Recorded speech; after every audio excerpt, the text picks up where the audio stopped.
Однако, прежде чем перейти к анализу физических аспектов транспортировки слизи вдоль воздухоносного тракта средствами воздушного потока, направленного от альвеолярного поля к трахее, во избежание неоднозначного толкования смысловых терминов, смыслового наполнения применяемых терминов, уместно отдельно, то есть специально зафиксировать внимание на том, что смещение слизи к центру воздухоносного просвета бронхов и ее перенос вдоль просвета являются последовательными, но разными стадиями единого процесса. К сожалению, непонимание того, что вынос газа за пределы дыхательных путей в первые мгновения после открытия голосовой щели является собою отнюдь не передний фронт его потока, исходящего из легочного резервуара, как это обычно трактуется в медицинской литературе, питают собою весьма глубокие заблуждения относительно физической природы силового фактора, приводящего в движение слизь. Но об этом можно догадаться уже по проведенному нами анализу. Суть заблуждения сводится к тому, что в качестве силового фактора, способного якобы отрывать кусочки слизистого секрета от его вязкой массы, сцепленной со стенками бронхов, называется скорость воздушного потока, невзирая на то, что размерность скорости, метр в секунду, линейной скорости, не дает для такого суждения ни малейшего основания. Пренебрегают при этом, естественно, и уточнением того, какова же суммарная протяженность вот этих первых мгновений существования газового потока, обладающего поистине фантастической скоростью, ну, например, 280 метров в секунду, каковая названа на страницах двухтомника «Респираторная медицина»,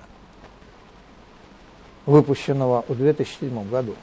Между тем, в отсутствии представления об вот этом параметре, то есть о суммарной протяженности, длительности первых мгновений, опираться на сколь угодно высокие цифры, характеризующие якобы начальную скорость газового потока, тоже нет оснований.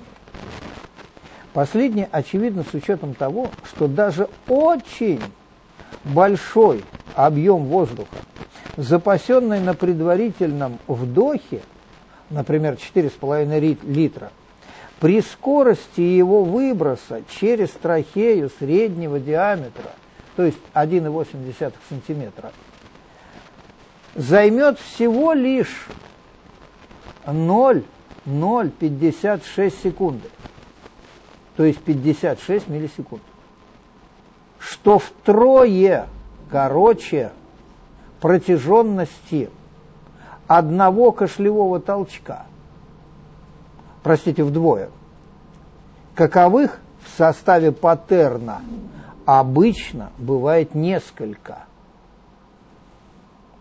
Мало того,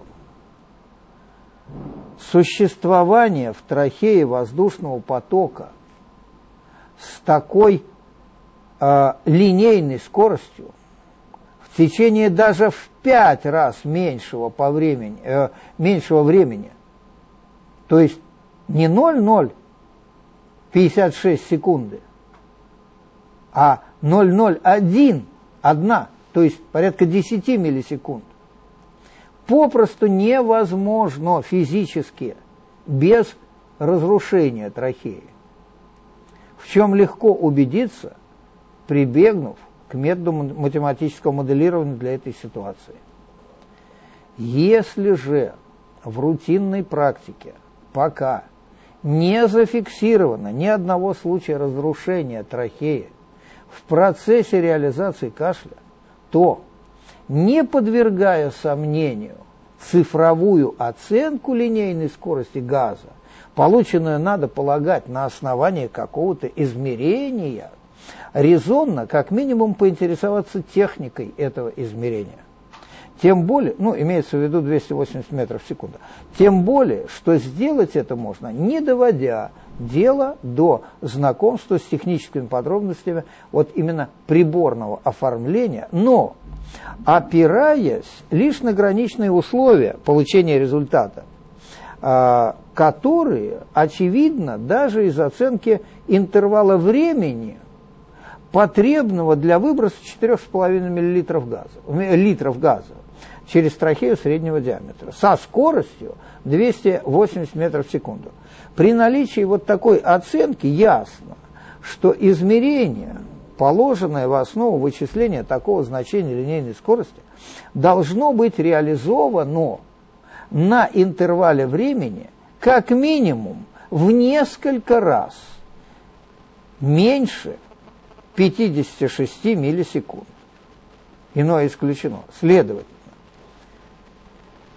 измерению подвергался не поток, вот из этого следует, что измерению подвергался не поток газа как таковой, а эффект, скорее всего, силового воздействия газовой струи на некий практически безинерционный электронный чувствительный элемент, что позволяет не измерить, а только вычислить эквивалентную линейную скорость частиц газа, но не дают основания проецировать полученный результат на организацию изгнания воздуха из легких в ходе кашлевого паттерна. По сути, это означает, что в действительности, с действительностью, скорее всего, конфликтует не результат вычисления эквивалентной скорости газовой струи, а интерпретация полученного результата в привязке его к процессу изгнания воздуха из легких механизмами форсированного выдоха. Логического конфликта легко избежать, осмыслив то обстоятельство, что газ, движение которого фиксируется каким-то безинерционным датчиком в первые мгновения после открытия голосовой щели, используется системой внешнего дыхания в структуре кашлевого паттерна в вещественном оформлении силового механизма, которым производится всего лишь смещение слизи в сторону центра воздухоносных каналов, и не более того. В переносе слизи вдоль воздухоносных каналов этот газ, который участвует в сбросе давления, не участвует никоим образом, ибо этот перенос является собой в той же мере самостоятельную стадию единого кашлевого толчка, в какой нагнетание избыточного давления в массе газа, запертого в легких, имеет свое самостоятельное оформление, будучи самостоятельной стадией общего явления. На самом деле безинерционный датчик фиксирует следы выстрела из объема нижних дыхательных путей, то есть из объема, не превышающего 150 мл, той массы газа, за счет присутствия которой вот в этом маленьком объеме давление в нем превышало на ту или иную величину атмосферное давление. Нетрудно посчитать, в частности, зная газовые законы, что для превышения атмосферного давления в объеме 150 мл, например, на 200 мм ртутного столба относительно атмосферного, в него достаточно закачать дополнительно всего лишь 40 мл газа. Зная это, нетрудно догадаться о том, что и для сброса избыточного давления величиной в 200 мм ртутного столба из этого объема достаточно выстрелить всего 40 мл газа, что и может быть реализовано без каких-либо даже намека, без какого-либо даже намека на повреждение трахеи на микроинтервале времени, равном примерно 0,56 миллисекунды, то есть 56 микросекунд. Понятно, что эти-то 56 микросекунд как раз и составляют искомую суммарную протяженность первых мгновений после открытия голосовой щели. В том случае, разумеется, когда показания, полученные с помощью безинерционного датчика, позволяют получить для эквивалентной величины линейной скорости газа результат в 280 метров в секунду. Что же касается линейной скорости газа в составе потока, переносящего мокроту вдоль воздухоносной магистрали в сторону трахеи, то в оценке максимальной величины этого потока методически вернее ориентироваться на цифры, которые приводятся в физиологической литературе начала последней четверти прошлого столетия, когда техника таких вот измерений скорости воздуха, уже стала вполне адекватной для решаемой задачи. Цифры эти, взятые из разных источников, хотя и различаются между собой, но среди них не бывает трехзначных чисел. При том, что характеризуют максимальную линейную скорость воздуха, выходящего из трахеи во время кашля. Уточнять вот эти цифры в большей мере в сравнении с тем, что позволяют ориентировочные расчеты, сделанные на основании сведений о количестве воздуха, израсходованного на конкретную серию кашлевых толчков. Средняя длительность реализации каждого из которых известна. Вот уточнять эти цифры резона нет. Дело в том, что на содержание механизмов выведения мокроты из нижних дыхательных путей посредством кашля сколь угодно уточненные значения скорости воздушной струи на выходе из трахеи свет не проливают, ибо никаких сведений о воздействии, о взаимодействии слизи с воздушной струей вот эти значения скорости в себе не содержат. Для осмысления того, как именно реализуется перенос вязкого вещества, смещенного сбросом давления к центру воздухоносных каналов, вдоль их просвета, надлежит присмотреться к физическим особенностям, присущим неразрывному потоку газа или жидкости в замкнутом трубопроводе переменного сечения, к чему мы сейчас и приступим. Суммарное поперечное сечение воздухоносной магистрали, жестко заданное ее анатомическим устройством, быстро возрастает по мере движения в сторону тонких ветвей бронхиального дерева. Возрастает за счет их многократного последовательного разделения. В конечном итоге получается так, что на уровне входа в ацинусы ее суммарное сечение становится эквивалентным сечению, как мы уже говорили, трубы диаметром порядка 52 сантиметров. То есть вырастает по сравнению с поперечным сечением трахеи средней величины диаметром порядка 1,8 сантиметра без малого в 900 раз. Понятно, что в той же кратности различается и линейная скорость воздушного потока в дистальном и проксимальном отделе нижних дыхательных путей. по факту неразрывности газовой струи и постоянства, в силу этого, объемной скорости газа в любом сечении замкнутой магистрали, не имеющей побочных притоков или случайных стоков. Ну, каковым является как раз дыхательный тракт. При этом, сообразно прогрессивному уменьшению суммарной площади сечения, линейная скорость потока, будучи наиболее низкой в области тонких бронхов, существенно возрастает в бронхах, имеющих внутренний просвет диаметром от 2 до 5,6 мм, а затем круто растет в главных бронхах и достигает максимума в трахее.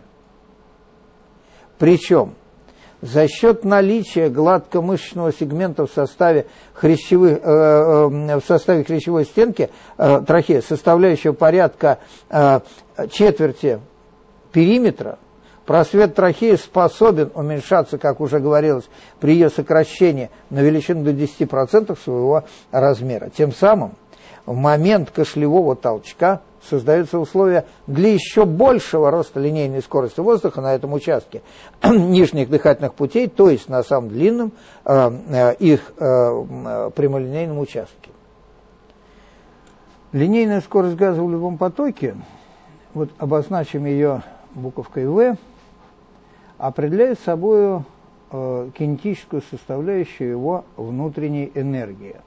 Но здесь нам снова придется погрузиться или сделать некоторый экскурс в физику. Так вот, величина кинетической энергии, как известно, пропорциональна квадрату скорости.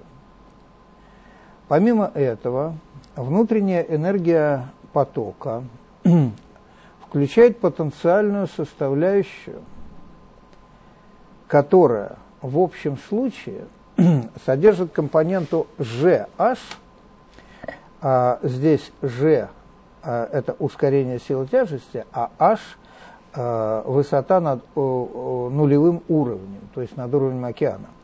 И помимо этого компоненту P, деленное на ρ, где P давление, а ρ плотность газа. При этом, если поток представлен в виде линий тока, тогда считается, что для каждой из них сумма полной потенциальной и кинетической энергии в любой точке линии является величиной постоянной, в отсутствии каких-либо потерь энергии, разумеется. Ввиду этого условия в тех местах замкнутого трубопровода, где его сечение расширяется, преобладает потенциальная форма внутренней энергии, а в тех местах, где трубопровод сужается, баланс смещается в сторону преобладания кинетической энергии в пределах той же суммы. Причем аналогичная закономерность прослеживается и в пределах любого отдельно взятого сечения трубопровода, если линейная скорость частиц вещества как-то меняется при переходе от одной линии тока к другой, что вполне естественно с учетом того хотя бы, что сцепление вещества потока со стенками трубопровода сильнее, нежели сцепление его частиц между собой. Таким образом, возвращаясь к описанию физических особенностей воздушного потока, имеющего место при любом форсированном выдохе в полости нижних дыхательных путей, график, отражающий характер изменения линейной скорости, можно дополнить графиком, также ориентировочно отражающим изменение давления в массе газа, протекающего от альвеолярного поля до выхода из трахеи. Поскольку компонентом GH в данном случае можно пренебречь, вид кривой, отображающий состояние давления газа в рамках сечения воздухоносной магистрали от конца терминальных бронхиол до выхода из трахеи, окажется фактически зеркальной копией кривой изменения линейной скорости в каждом конкретном сечении магистрали. С учетом же полученного представления о характере распределения скорости и давления в каждом сечении воздухоносной магистрали, понятным становится, что в дистальной и проксимальной ее части транспортировка слизи в направлении гортани должна осуществляться посредством разных факторов. В дистальном отделе силовой фактор должен черпать энергию из потенциального компонента внутренней энергии потока, а в проксимальном отделе силовой фактор порождается преобладанием кинетического компонента внутренней энергии потока. При этом в средней части магистрали, где оба компонента внутренней энергии потока представлены в равной мере, должны быть обеспечены оптимальные условия взаимодействия обоих механизмов, проксимального и дистального.